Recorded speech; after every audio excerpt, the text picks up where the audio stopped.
Today. Where were you earlier when the earth was shaking? Yeah, I was actually in my hotel room and I thought there was some construction or something going on. I mean, I'm from Houston. I can do hurricanes all day, but I've never done an earthquake. So, yeah, it was a little unnerving for sure. Isn't it? Yeah, it's weird when you're in a tall building like we were, probably like you were. Yeah, you just don't expect to see it. I thought the same thing. Maybe it's construction. When it was going on 20 or 30 seconds, I said that's something a little bit strange going on. Now, jobs. 300,000 plus, right? More than expected. Looks like another pretty strong report. Tell us what it means. Yeah, so it's an interesting question because you see a strong jobs report, you automatically think, great, that's good news. The economy is stronger than what we anticipate. That's positive for what we're seeing in regards to earnings that are going to start next week with the banks. But the question is, if we continue to have these strong data reports come out, does that mean it pushes rate cuts even further out to later in the year? And the markets are really counting on some of those rate cuts to continue the momentum that they've had. So it's really that question of, is good news or is good news bad news? The market today told us they were comfortable with where it is. So we saw the markets up across the board. Where do you think it is? In other words, if you had to bet now on the timing of when that cycle starts to turn and the Fed starts to act, where do you have it plotted at this point?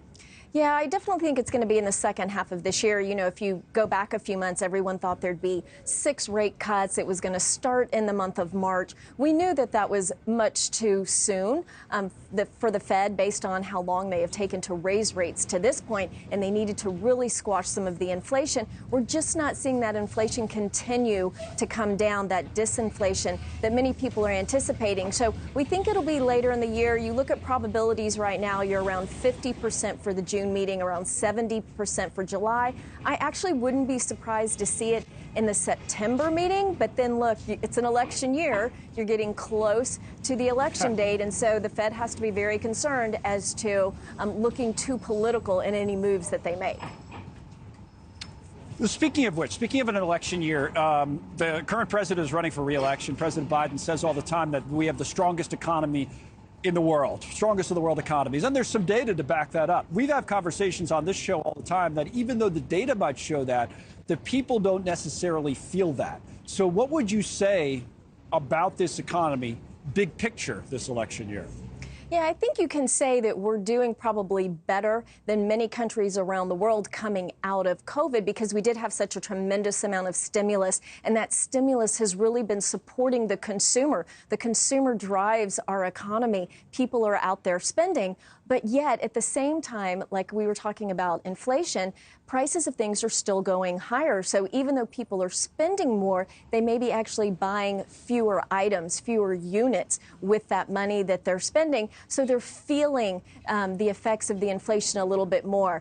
In an election year, though, Connell, typically an administration that is going for re-election continues to add stimulus. They really want people to feel secure. So I wouldn't be surprised if we continue to get some support under this economy all the way through the end of the year so that the consumer can continue the behavior that it's had so far. All right, Victoria, it was great to have you on. Who knew coming into town from Houston you'd be here for an earthquake and a good jobs report, right? That's right. Thanks so much for watching. Just go to joinnn.com to find NewsNation on your television provider. And don't forget to click the red subscribe button below to get more of NewsNation's fact-driven, unbiased coverage.